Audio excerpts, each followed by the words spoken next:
Again we are with you.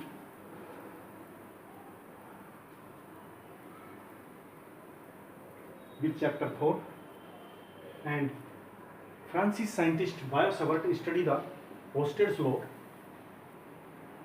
According to this law, magnetic field developed around a current carrying conductor.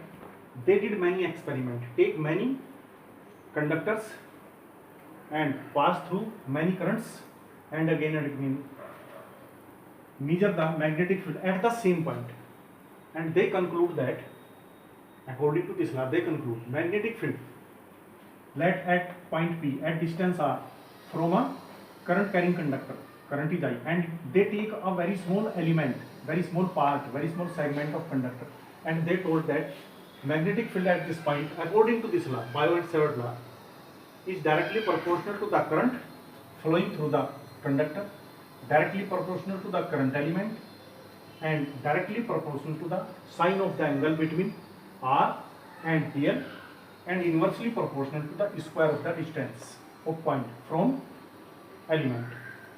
From all we can write dV proportional ideal sine theta upon r square. So how we will state this law?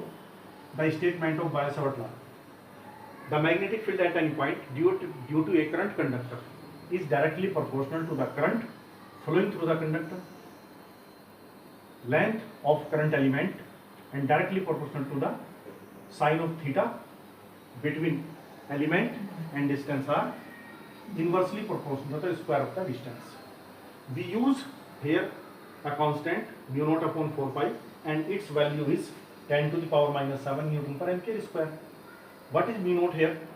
Mu naught is the permeability of free space, means by what ratio the magnetic field can pass through space. In vector form we will write ideal is a vector and we take r vector. So r vector will be equals to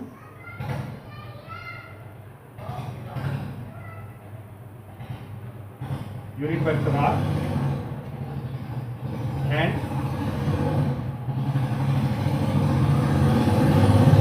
upon its magnitude.